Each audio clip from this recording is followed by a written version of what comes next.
और ड्रग्स की आदत, ड्रग्स एक ऐसी चीज़ है, एडिक्शन ऐसी चीज़ है कि उसमें वन वे रास्ता होता है, टू वे नहीं होता है। आप जा सकते हैं, वापस नहीं आ सकते। मतलब 1000 लोग जाएंगे तो उनमें से एक आध वापस आएगा, वो भी इतने मुश्किलों से जो ऑलमोस्ट इम्पॉसिबल है। I have seen many such cases. Social welfare department से मेरे कई दोस्त ऑफिसर्स हैं, तो मैं उनसे जब पूछता हूँ, बताते हैं मैंने ऐसे लोगों को देखा है 10-10 साल से स्ट्रगल कर रहे हैं एडिक्शन से बाहर आने के, नहीं, आप खत्म हो गए हैं। उस बच्चे को ड्रग्स की आदत पड़ गई कॉलेज में जाके, पेरेंट्स को पता ही नहीं था। तो जब पेरेंट्स को भनक लगी तो उसको दबाव बनाया कि तुम घर आ जाओ। अब वो जिस कंपनी में था, दोस्तों वाली कंपनी में, वहाँ अब ड्रग्स बहुत महंगे होते थे, ऐसे घर से बहुत कम आते थे जितने पैसे एक मिडिल क्लास फैमिली दे सकती है। अब वो घर से ज़्यादा पैसे मांगने लगा, पैसे मिलते नहीं थे, उसको अपने ही घर के लोगों पर गुस्सा आने लगा। तो एक बार वो अपने घर आया हुआ था छुट्टियों में, और वहाँ भी वो कुछ कुछ करता रहता था।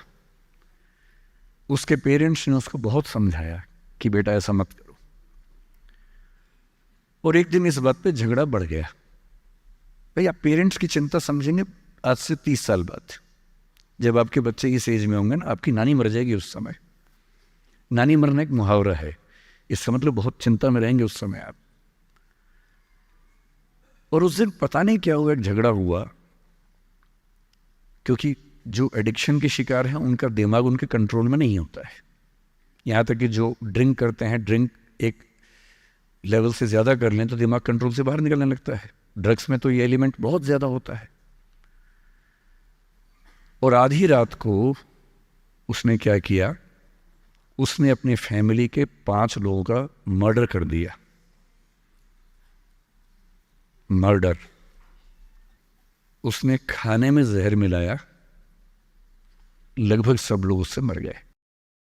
एक मेंबर नहीं मरा क्योंकि उसने खाना खाया नहीं उस दिन, तो उसको उसने अलग से मारा। और ये बात है जब उसकी उम्र लगभग 17-18 साल की थी, या 19 के आसपास रहा होगा।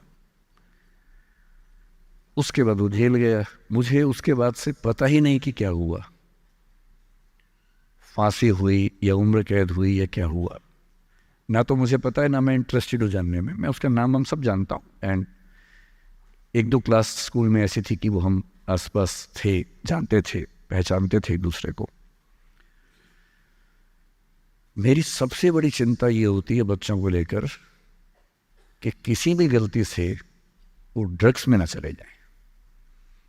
आप सबसे रिक्वेस्ट कर रहा हूँ हाथ जोड़ के, कुछ भी कर लेना, ये मत करना।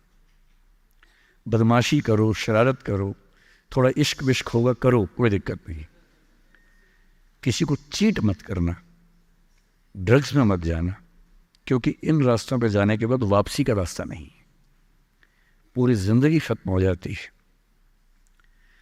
एक शायर ने कहा है, बस एक कदम गलत उठाता राह शौक में, राह शौक का मतलब शौक के रास्ते पर चल पड़े थे।